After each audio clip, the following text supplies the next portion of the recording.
ನನ್ನ ಗುರುಗಳು ಹಿರಿಯರಿಗೆ ನಮಸ್ಕರಿಸುತ್ತಾ, ವೇದಿಕೆಯ ಮುಂದೆ ಆಸೀನರಾಗಿರುವಂತಹ ನನ್ನ ಎಲ್ಲ ಹಿರಿಯರಿಗೆ ಹಾಗೂ ಹಿಂದೂ ಬಾಂಧವರಿಗೆ ನಮಸ್ಕಾರ ತಿಳಿಸುತ್ತಾ, ಗ್ರಾಮ ದೇವರಲ್ಲೂ ನಮಸ್ಕರಿಸುತ್ತಾ, ಎಲ್ಲರೂ ಇಷ್ಟು ಸುಂದರವಾಗಿ ಬಂದಿರಂದ್ರ ನೋಡ್ಲಿಕ್ಕೆ ಬಹಳ ಖುಷಿ ಅನಿಸ್ತದ.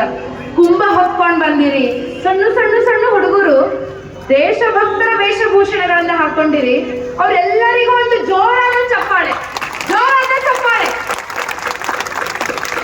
ಇದು ದೇಶ ಪ್ರೇಮ. ಕರೆದ ತಕ್ಷಣ ಬಂದ್ಬಿಡ್ತಾರಲ್ಲ, ಇದು ದೇಶ ಪ್ರೇಮ. ಬೆಳೆವ ಸಿರಿ ಮೊಳಕೆಯಲ್ಲಿ ಅನ್ನುವಂಗ ಎಷ್ಟು ಜನ ಮಕ್ಕಳು ಕೂತಾರಿಲ್ಲ ಈ ಊರೊಳಗ. ನಿಮ್ಮನ್ನ ನೋಡಿ ಬಹಳ ಖುಷಿ ಆಗ್ತದ. ಇಂಥ ವೇದಿಕೆಗಳನ್ನು ನಿಮ್ಮನ್ನ ಕಾಣುವ ಆಸೆ ನಾ ಪಡ್ತೀನಿ. ಆಗ್ತಿರಲ್ಲ ನೀವೆಲ್ಲರೂ? ಬೋಲೋ ಭಾರತ್ ಮಾತಾ ಕಿ. ನನ್ನ ಹಿರಿಯರು ಹಿಂದ್ ಕೂತಾರ, ಹಿರಿಯರ ಧ್ವನಿ ಕೇಳಿಸ್ತಾರ ನಿಮಗ?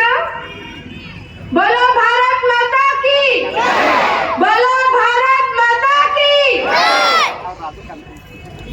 ಸಂಘದ ಪರಿಚಯವನ್ನ ಆಲ್ರೆಡಿ ಎಲ್ಲರೂ ಕೊಟ್ಟಾರ. ಸಂಘದ ಬಗ್ಗೆ ಎಲ್ಲರಿಗೂ ಪರಿಚಯ ಅದೇ ಅದ ಅನ್ಕೋತೇನೆ. ಸಂಘ ಇವತ್ತಿಗ 100 ವರ್ಷಗಳನ್ನ ಪೂರೈಸಿದ. ಅದರ ಶತಮಾನೋತ್ಸವದ ಕಾರ್ಯಕ್ರಮ ಬಹಳಷ್ಟು ನಡೀಲಿಕ್ಕತ್ತವ.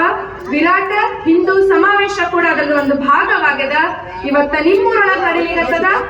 ಅದ್ರೊಳಗ ನನಗ ಮಹಿಳೆಯರ ಪಾತ್ರವನ್ನ ಮಾತಾಡ್ರಿ ಅಂತ ಹೇಳ.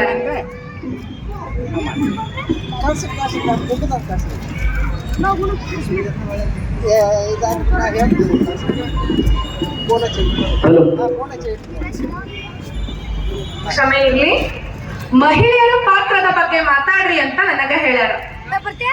ಮಹಿಳೆ ಯತ್ರ ನಾರಸ್ತು ಪೂಜ್ಯಂತೆ ರಮಂತೆ ತತ್ರ ದೇವತಃ ಅಂತ ಉಪನಿಷತ್ತುಗಳು ಹೇಳ್ತಾವ. ಎಲ್ಲಿ ಮಹಿಳೆಯರಿಗೆ ಸ್ಥಾನ ಮಾನ ಗೌರವಗಳು ಸಿಗ್ತವೋ ಅಲ್ಲಿ ದೇವತೆಗಳು ಸ್ವತಃವಾಗಿ ಇರ್ತೀವಿ. ನಮ್ಮ ದೇಶದ ದೇವತೆಗಳು ಇದ್ದಾರೋ ಇಲ್ಲ? ಇದಾರೆ ತಾನೆ?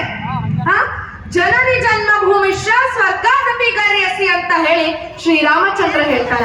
ಜನ್ಮ ಕೊಟ್ಟ ತಾಯಿ ಮಾತೃಭೂಮಿ ಸ್ವರ್ಗದಕ್ಕಿಂತ ಶ್ರೇಷ್ಠ ಅಂತ ಶ್ರೀರಾಮಚಂದ್ರರು ಹೇಳ್ತಾರ. ನಮ್ಮ ದೇಶದೊಳಗ ಹೆಣ್ಣಿಗೆ ಇರುವ ಸ್ಥಾನಮಾನ ಏನಂದ್ರ, ಪರಿಸರದ ಪ್ರತಿ ಕಣ ಕಣದಲ್ಲೂ ನಾವು ಮಹಿಳೆಯನ್ನ, ತಾಯಿಯನ್ನ ಕಾಣ್ತೀವಿ. ಗಂಗೆಚ ಯಮುನೇಚ ಗೋದಾವರಿ ಸರಸ್ವತಿ ನರ್ಮದೆ ಸಿಂಧು ಕಾವೇರಿ ಅಂತ ಕರಿತೀವಿ. ನದಿಗಳಿಗೂ ಸಹಿತ ನಾವು ತಾಯಿಯ ಸ್ಥಾನವನ್ನ ಕೊಡ್ತೇವೆ. ಸಮುದ್ರ ವಸನೆ ದೇವಿ ಪರ್ವತಸ್ಥಲ ಮಂಡಲೆ ವಿಷ್ಣು ಪತ್ನಿ ನಮಸ್ತುಭ್ಯಂ ಪಾದ ಸ್ಪರ್ಶಂ ಕ್ಷಮಸ್ವಾಮಿ ಅಂತ ಕೇಳ್ತೀವಿ. ಸಮುದ್ರನ್ನು ದೇವಿ ಅಂತ ಕರಿತೀವಿ, ನದಿಗಳನ್ನ ದೇವಿ ಅಂತ ಕರಿತೀವಿ, ಪರ್ವತಗಳನ್ನ ದೇವಿ ಅಂತ ಕರಿತೀವಿ. ಈ ಭೂಮಿ ಮಣ್ಣನ್ನು ಕೂಡ ವಿಷ್ಣು ಪತ್ನಿ ಲಕ್ಷ್ಮಿ ಅಂತ ಕರಿತೀವಿ. ತಾಯಿ, ನಿನ್ನ ಮೇಲೆ ನಮ್ಮ ಪಾದಗಳನ್ನ ಹೊರ್ತೀವಿ, ದಯವಿಟ್ಟು ನಮ್ಮನ್ನ ಕ್ಷಮಿಸು ಅಂತ ಕೇಳ್ತೀವಿ. ಇದು ನಮ್ಮ ಭಾರತ ದೇಶ, ಇದು ನಮ್ಮ ಭಾರತದ ಸಂಸ್ಕೃತಿ, ಇದು ಸನಾತನ ಧರ್ಮ, ಇದು ನಮ್ಮ ದೇಶದ ಸಂಸ್ಕೃತಿ ಆಗದ. ಎಲ್ಲರೂ ಒಂದ್ಸಲ ಎರಡೂ ಕೈಗಳನ್ನೇ ಎತ್ತಿ ಬೋಲೋ ಸನಾತನ ಹಿಂದೂ ಧರ್ಮ ಕಿ, ಬೋಲೋ ಸನಾತನ ಹಿಂದೂ ಧರ್ಮ ಕಿ. ಇದು ನಮ್ಮ ಸನಾತನ ಹಿಂದೂ ದೇಶ ಆಗ್ಯದ, ಹಿಂದೂ ಧರ್ಮ ಆಗ್ಯದ. ತಾಯಂದಿರು ಮಹತ್ವದ ಪಾತ್ರವನ್ನ ಯಾಕೆ ವಹಿಸ್ತಾರ ಅಂದ್ರ, ಒಂದು ಸುವ್ಯವಸ್ಥಿತ ದೇಶ ಆಗ್ಲಿಕ್ಕೆ ಮಹಿಳೆ ಜವಾಬ್ದಾರಿ ಕಾರಣ ಆಗ್ಯಾಳ. ಒಂದು ಸುವ್ಯವಸ್ಥಿತ ಸಮಾಜ ಆಗ್ಲಿಕ್ಕೆ ಒಬ್ಬ ಮಹಿಳೆ ಕಾರಣಭೂತಿ ಆಗ್ಯಾಳ. ಒಂದು ಸುವ್ಯವಸ್ಥಿತ ಕುಟುಂಬ ನಿರ್ಮಾಣ ಆಗ್ಲಿಕ್ಕೆ ಮಹಿಳೆನೇ ಕಾರಣಭೂತಿ ಆಗಿರ್ತಾಳ, ಆಕಿದೇ ಜವಾಬ್ದಾರಿ ಆಗಿರ್ತಾಳ.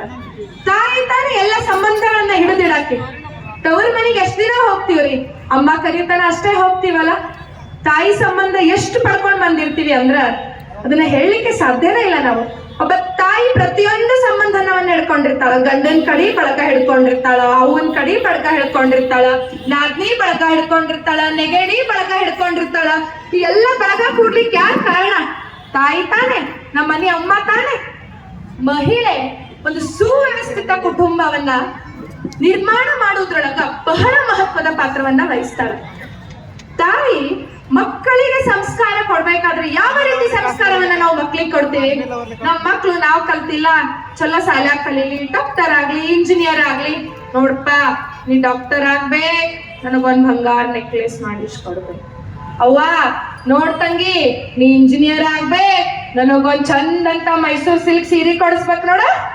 ಕಲಿಸ್ತೀವಿ. ಆದ್ರ ಈಗ ಪರಿಸ್ಥಿತಿಗೆ ತಕ್ಕಂತ ನಾ ಇಲ್ಲ, ನನ್ನ ಪರಿಸ್ಥಿತಿಗೆ ತಕ್ಕಂತ ಆದ್ರ ಜೀಜಾಮಾತೆ ಶಿವಾಜಿ ಮಹಾರಾಜರಿಗೆ ಹೆಂಗ್ ಹೇಳ್ತಾರ, ಶಿವಬಾ ನೋಡು ಅಲ್ಲಿ ಆ ಮೊಘಲರ ಬಾವುಟಗಳ ಹಾರ್ಲಿಕ್ಕತ್ತವ, ಅಲ್ಲಿ ನಮ್ಮ ಹಿಂದೂ ಸಾಮ್ರಾಜ್ಯದ ಭಗವಾ ಧ್ವಜಗಳು ಹಾರಬೇಕು, ಅದು ನನ್ನ ಕನಸು, ನೀನ್ ನನಸ್ ಮಾಡ್ತೀ ಶಿವಬಾ ಅಂತ ಕೇಳಿದ್ರು ತಾಯಿ. ಅವತ್ತಿಗೆ ಶಿವಾಜಿ ಮಹಾರಾಜರು ಎಲ್ಲ ಮೊಘಲರ ಧ್ವಜಗಳನ್ನ ಹಾರಿಸಿ ಭಗವಾ ಧ್ವಜವನ್ನ ಹಾರಿಸ್ತಾರ. ಇದು ಒಬ್ಬ ತಾಯಿ ಮಗನಲ್ಲಿ ತುಂಬುವಂತಹ ಸಂಸ್ಕಾರ, ಸಂಸ್ಕೃತಿ, ಶಕ್ತಿ ಆಗಿತ್ತು. ಬೋಲಾ ಛತ್ರಪತಿ ಶಿವಾಜಿ ಮಹಾರಾಜ್ ಕಿ, ಬೋಲಾ ಛತ್ರಪತಿ ಶಿವಾಜಿ ಮಹಾರಾಜ್ ಕಿ. ಇದು ಏನಂತಾರ, ಇದು ಒಂಥರ ಉತ್ಸಾಹ. ನಾವು ನಮ್ಮ ಮಾತು ನಿಮಗೆ ತಿಳಿಲಿಕ್ಕತ್ತದ ಅನ್ನೋ ಸಂಬಂಧ ಮಧ್ಯಕ್ಕ ಘೋಷಣೆಗಳನ್ನ ಹಾಕ್ತಿರ್ತೀವಿ. ಛತ್ರಪತಿ ಶಿವಾಜಿ ಮಹಾರಾಜರಾದ್ರು. ಆಮೇಲೆ ಸ್ವಾಮಿ ವಿವೇಕಾನಂದರಂದ್ರು ಎಲ್ಲರಿಗೂ ಚಿರಪರಿಚಿತರು ಇದ್ದೇ ಇದ್ದಾರೆ. ಸ್ವಾಮಿ ವಿವೇಕಾನಂದರು ಸಣ್ಣ ಹುಡುಗಿರ್ತಾರ, ಅವ್ರ ಮೊದಲ ಹೆಸರು ಏನಿರ್ತದ, ನರೇಂದ್ರ ಅಂತ ಇರ್ತದ. ಅವ್ರ ತಂದೆ ಬಹಳ ದೊಡ್ಡ ವಕೀಲರು ಇರ್ತಾರ, ಪ್ರಸಿದ್ಧ ವಕೀಲರು. ಅವರು ಮಗನನ್ನ ಕರೀತಾರೆ, ನರೇಂದ್ರ ನೀ ದೊಡ್ಡವಾದ್ಮೇಲೆ ಏನಾಗ್ಬೇಕಂತಿ ಅಂತ ಕೇಳ್ತಾರೆ. ನರೇಂದ್ರ ಒಂದು ನಿಮಿಷ ನಿಂದಿರ್ತಾನೆ, ಅಪ್ಪ ನಾವ್ ದೊಡ್ಡವಾದ್ಮೇಲೆ ಸಾರಥಿ ಆಗ್ಬೇಕಂತೀನಿ, ನಮ್ದ ಏನ್ ಸಾರೋಟ ಅದಲ್ಲ ಅದನ್ನ ನಡೆಸ್ಬೇಕಂತೀನಿ ಅಂತ. ಅವ್ರ ತಂದೆಗೆ ಎಲ್ಲೆಲ್ಲಿ ಸಿಟ್ಟು ಬರ್ತದ, ನಾ ನೋಡಿದ್ರೆ ಇಷ್ಟು ದೊಡ್ಡ ವಕೀಲಿದ್ದೀನಿ, ಇಷ್ಟು ಎಲ್ಲ ಇದು ನನ್ನ ಹತ್ರ, ನೀ ನೋಡಿದ್ರೆ ಒಂದು ಕೇವಲ ಸಾರಥಿ ಆಗ್ಬೇಕಂತ ಅಂತ ಜೋರಾಗಿ ಒಂದು ಕಪಾಳಿ ಬಡದ್ ಬಿಡ್ತಾರ. ಅವ್ರ ತಾಯಿ ದೂರ ನಿಂತ ನೋಡ್ತಿರ್ತಾರ. ನರೇಂದ್ರ ಅಂದ್ರ ಸ್ವಾಮಿ ವಿವೇಕಾನಂದ್ರಿಗೆ ಬಾಳ ಕೆಟ್ಟ ಅನಿಸಿ ನಾವು ಹುಡುಗರಿಗೆ ಬಡದ್ಮೇಲೆ ಏನ್ ಮಾಡ್ತಾವ್ರಿ, ತಲೆ ಕೆಳಗ ಕಳ್ಕೋತ ಹೋಗ್ತಾವ್. ಅವ್ರಮ್ಮ ರಮೇಶಿ ಸ್ವಾಮಿ ವಿವೇಕಾನಂದರನ್ನ ಕರ್ಕೊಂಡು ಹೋಗಿ ದೇವ್ರ ಮನೆ ಮುಂದೆ ನಿಲ್ಲಿಸ್ತಾರ. ನರೇಂದ್ರ ನೀ ಅಂದದ್ದೇನೂ ತಪ್ಪಿಲ್ಲ, ಇಲ್ಲಿ ಒಂದು ಭಾವಚಿತ್ರ ಅದ ನೋಡು, ಅಲ್ಲೇ ಶ್ರೀಕೃಷ್ಣ ಪರಮಾತ್ಮ ಒಂದು ರಥದ ಸಾರಥಿಯಾಗಿ ಗೀತೆಯನ್ನ ವಿವರಿಸ್ತಿರ್ತಾನೆ. ಅದೇನ್ ತಪ್ಪ ಅಲ್ಲ, ಇಡೀ ಪ್ರಪಂಚಕ್ಕೆ ಗೀತೆಯನ್ನೇ ಶ್ರೀಕೃಷ್ಣ ಪರಮಾತ್ಮ ಒಬ್ಬ ಸಾರಥಿಯಾಗಿ ಹೇಳಾನ. ನೀನು ಒಬ್ಬ ಸಾರಥಿಯಾಗಿ ಇಡೀ ಪ್ರಪಂಚಕ್ಕೆ ಧರ್ಮವನ್ನ ಕಲಿಸು, ಇಡೀ ಯುವ ಜನಾಂಗಕ್ಕೆ ಮುಂದುವೈ ಅಂತ ಹೇಳ್ತಾರೆ. ಭಾರತದ ಸಂಸ್ಕಾರ, ಪರಂಪರೆ, ಸಂಸ್ಕೃತಿಗೆ ಇವತ್ತಿಗೆ ಇಷ್ಟು ನಿಂತದಂದ್ರ ಯುವಕರಲ್ಲಿ ಒಂದಿಲ್ಲ ಒಂಚೂರು ಉಳಿದದನ್ಲಿಕ್ಕೆ ಕಾರಣ ಸ್ವಾಮಿ ವಿವೇಕಾನಂದರು. ಹೌದಂತೀರಿ? ಸ್ವಾಮಿ ವಿವೇಕಾನಂದ್ರ ಹೆಸರಿಗೆ ಇದೆ ಸಾಕು, ಪ್ರತಿಯೊಬ್ಬ ಯುವಕ ಯುವತಿಯರಲ್ಲಿ ಒಂದು ಏನೋ ಒಂದು ಶಕ್ತಿ ಬರ್ತದ. ಅವರ ನುಡಿಗಳನ್ನ ಕೇಳಿದ್ರೆ ಸಾಕು, ಹೌದು ನಾನು ದೇಶಕ್ಕಾಗಿ ದುಡಿಬೇಕು, ನಾನು ನನ್ನ ಧರ್ಮವನ್ನ ಕಾಪಾಡಬೇಕು, ನಾನು ಏನಾದರೂ ಮಾಡ್ಬೇಕು ಅಂತ ಸ್ಫೂರ್ತಿ ನಮಗ್ ಬರ್ತದ. ಇದು ಸ್ವಾಮಿ ವಿವೇಕಾನಂದರೊಳಗ ಅವರ ತಾಯಿ ತುಂಬಿರುವಂತಹ ಸಂಸ್ಕಾರ, ಸಂಸ್ಕೃತಿ ಆಗಿತ್ತು. ನಾವು ಕೂಡ ನಮ್ಮ ಮಕ್ಕಳಿಗೆ ತುಂಬಬೇಕಾಗ್ತಾನೆ. ನಾವು ನಮ್ಮ ಮಕ್ಕಳೊಳಗ ಇಂಥ ಪ್ರೇರೇಪಕಾರಿ ಕಥೆಗಳನ್ನ ಹೇಳ್ಬೇಕು. ಟೈಮ್ ಆಗ್ತಂದ್ರೆ ಎಲ್ಲಾರು ಟಿವಿ ಹಚ್ಕೊಂಡು ಸೀರಿಯಲ್ ನೋಡ್ಲಿಕ್ಕೆ ಕೊಟ್ಬಿಡ್ತೀವಿ, ಹೌದಿಲ್ಲ? ದಿನಕ್ಕ ಒಂದು ಕಥೆ ಆದ್ರೂ ನಮ್ಮ ಮಕ್ಕಳಿಗೆ ನಾವು ಹೇಳುವಂತಹ ಜವಾಬ್ದಾರಿ ನಮ್ದಲ್ಲ. ಸ್ವಾಮಿ ವಿವೇಕಾನಂದರ ಕಥೆಗಳನ್ನ ಹೇಳೋಣ, ಶಿವಾಜಿಯವರ ಕಥೆಗಳನ್ನ ಹೇಳೋಣ. ಒಂದಿಲ್ಲ ಒಂದು ದಿನ ಪ್ರಸಂಗ ಬಂದಾಗ ಆ ಮಕ್ಕಳೊಳಗ ಹಿಂದುತ್ವದ ಬೀಜ ಬೆಳೀತದ. ಒಂದು ಬೀಜ ತಾನೇ ಬೆಳೆ ದೊಡ್ಡ ಹೆಮ್ಮರ ಆಗ್ಲಿಕ್ಕೆ ಕಾರಣ. ಇಂತಹ ಸಂಸ್ಕಾರ ನಾವು ತಾಯಂದ್ರು ಮಕ್ಕಳೊಳಗ ತುಂಬಬೇಕಾಗದ. ನಮ್ಮ ದೇಶದ ಮಹಿಳೆಯರು ಎಷ್ಟು ಶೂರ ವೀರರನ್ಲಿಕ್ಕೆ ಒಂದು ಸಣ್ಣ ಕಥೆಯನ್ನ ಹೇಳಿದ್ರು. ಶಿವಾಜಿ ಮಹಾರಾಜರ ಆಸ್ಥಾನದೊಳಗ ರಾಯಗಢ ಕೋಟೆ ಅದು ಬಹಳ ಸುರಕ್ಷಿತವಾದ ಕೋಟೆ ಅಂತ ಹೇಳ್ತಿರ್ತಾರ. ಆ ರಾಯಗಢ ಕೋಟೆ ಒಳಗ ಕೆಳಗಿನಿಂದ ಮೇಲೆ ಗಾಳಿ ಅಷ್ಟೇ ಹೋಗ್ಲಿಕ್ಕೆ ಸಾಧ್ಯ, ಮೇಲಿನಿಂದ ನೀರ್ ಬರ್ಲಿಕ್ಕಷ್ಟೇ ಸಾಧ್ಯ. ಅಷ್ಟು ಸುರಕ್ಷಿತವಾದಂತಹ ಕೋಟೆ ರಾಯಗಢ ಕೋಟೆ. ಅಲ್ಲಿ ಕೋಜಾಗಿರಿ ಹುಣ್ಣಿಮೆ ಎಲ್ಲರಿಗೂ ಗುರ್ತದಲ್ಲ, ಅವತ್ತ ಚಂದ್ರನಿಗೆ ಎಲ್ಲರೂ ಹಾಲನ್ನ ನೈವೇದ್ಯ ಮಾಡ್ತಾರ, ಪ್ರಸಾದ ಅಂತ ಸ್ವೀಕರಿಸ್ತಾರ.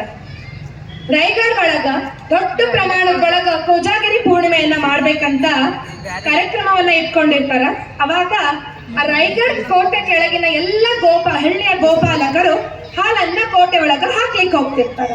ಅದ್ರೊಳಗ ಹಿರಕಣಿ ಅನ್ನುವಂತಹ ಮಹಿಳೆ ಕೂಡ ಒಬ್ಬಾಕಿ ಇರ್ತಾಳ. ಆಕೆ ತನ್ನ ಸಣ್ಣ ಕಂದಮ್ಮನ್ನ ಕರ್ಕೊಂಡು ದಿನ ಹಾಲು ಹಾಕ್ಲಿಕ್ಕೆ ಹೋಗ್ತಿರ್ತಾಳ. ಅದ್ರ ಅವತ್ತೇನಾಗ್ಬಿಡ್ತದ, ಆ ಮಗುವಿಗೆ ಯಾಕೋ ಒಂಚೂರು ಆರೋಗ್ಯದೊಳಗ ಅಸ್ತವ್ಯಸ್ತ ಕಾಣಿಸ್ತದ, ನೆಗಡಿ ಕೆಮ್ಮ ಏನೋ ಬಂದಿರ್ತದ. ಆಕೆ ಏನ್ ಮಾಡ್ತಾಳ, ಮಗುವಿಗೆ ಹಾಲನ್ನ ಕೊಟ್ಟು ಮಲ್ಸೆ ಬಾಜುಕಿನ ಮನೆಯವ್ರಿಗೆ ನಾವ್ ಒಂದ್ ಅರ್ಧ ತಾಸ್ನಾಕ್ರಿ ಹಾಲು ಹಾಲ್ ಹಾಕಿ ಬರ್ತೀನಿ ಕೋಟೆಗೆ ಹೋಗಿ, ಒಂಚೂರು ನನ್ ಮಗು ಮಲ್ಕೊಂಡದ ಲಕ್ಷ ಇಡ್ರಿ ಅಂತ. ಹಿರಕಣಿ ದಿನ ಹೋಗಂಗ ಕೋಟೆಗ ಹೋಗ್ತಾಳ, ರಾಯಗಢ ಕೋಟೆ ಹೋಗಿ ಹಾಲನ್ನ ಹಾಕ್ತಾಳ.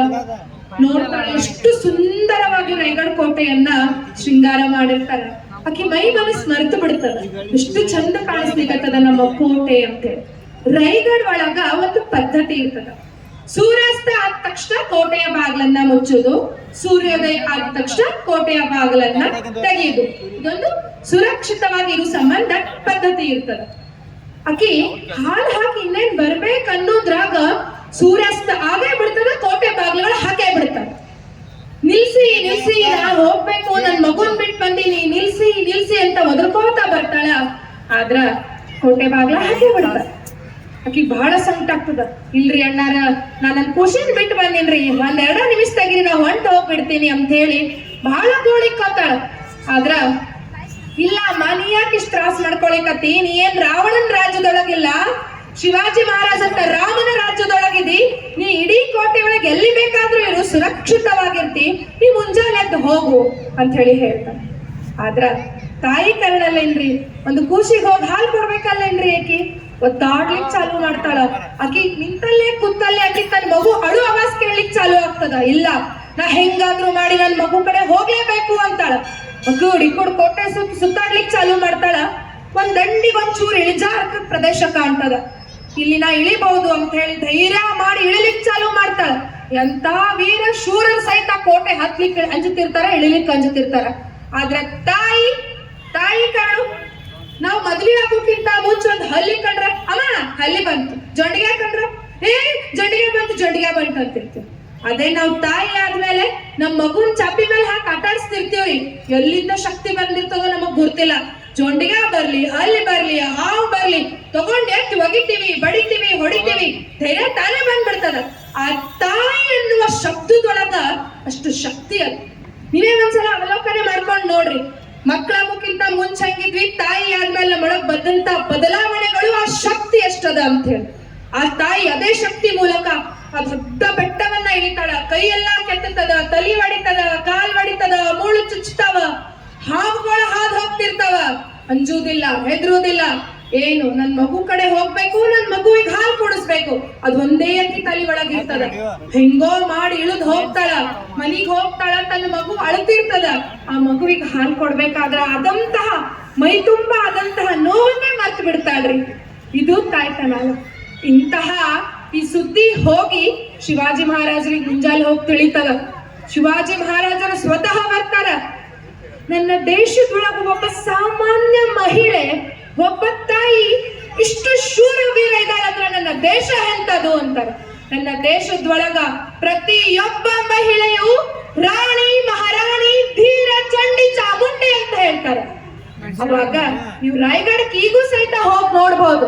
ಅಲ್ಲಿ ಹಿರಕಣಿ ಬುರ್ಜ್ ಅಂತ ಹೇಳಿ, ಆ ಹಿರಕಣಿ ತಾಯಿ ಹೆಸರಿನಿಂದ ಒಂದು ಬುರ್ಜನ್ನ ಕಟ್ಟಾರ. ಅಲ್ಲಿ ಆ ಗ್ರಾಮಕ್ಕ ಹಿರಕಣಿ ಗ್ರಾಮ ಅಂತಾನೆ ಹೆಸರು ಕೊಟ್ಟಾರ. ಇಂತಹ ತಾಯಿ ನಾವು ಆಗಿರ್ಬೇಕಾದ್ರ ಯಾಕೆ ನಮ್ಮ ಮಕ್ಕಳಿಗೆ ನಾವು ಶಿಕ್ಷಣವನ್ನ, ಸಂಸ್ಕಾರವನ್ನ ಅದ್ಭುತವಾಗಿ ಕೊಡಬಾರ್ದು? ಎಲ್ಲಿ ಶಾಸ್ತ್ರಗಳಿರ್ತಾವೋ ಅಲ್ಲಿ ಶಸ್ತ್ರಗಳು ಕೂಡ ಇರ್ತಾವ. ಎಲ್ಲಿ ಶಾಸ್ತ್ರಗಳು ಇರ್ತಾವೋ ಅಲ್ಲಿ ಶಸ್ತ್ರಗಳು ಕೂಡ ಇರ್ತಾವ. ನೀವು ನೋಡ್ಬಹುದು, ನಾವು ದೇವಿಯನ್ನ ಆರಾಧನೆ ಮಾಡ್ತೀವಿ, ತಾಯಿ ಜಗದಂಬೆಯನ್ನ ಆರಾಧನೆ ಮಾಡ್ತೀವಿ. ಆಕೆ ಒಂದು ಕೈ ಒಳಗ ಕಮಲವನ್ನ ಹಿಡ್ದಿರ್ತಾಳ, ಮತ್ತೊಂದು ಕೈ ಒಳಗ ತ್ರಿಶೂಲವನ್ನ ಹಿಡ್ದಿರ್ತಾಳ. ಶ್ರೀಕೃಷ್ಣ ಪರಮಾತ್ಮನನ್ನ ನೋಡ್ಬಹುದು, ಒಂದು ಕೈ ಒಳಗ ಕೊಳಲನ್ನ ಹಿಡ್ದಿರ್ತಾನ, ಮತ್ತೊಂದು ಕೈ ಒಳಗ ಸಮಯ ಬಂದಾಗ ಏನ್ ಹಿಡ್ದಿರ್ತಾನ? ಸುದರ್ಶನ ಚಕ್ರವನ್ನ ಹಿಡ್ದಿರ್ತಾನ.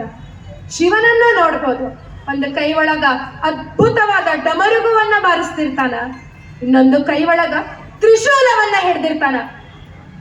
ಪ್ರಸಂಗ ಬಂದಾಗ, ಸಮಯ ಬಂದಾಗ ಪ್ರೀತಿ, ಅನುಕಂಪ, ಪ್ರೇಮ ಇರ್ಲಿ.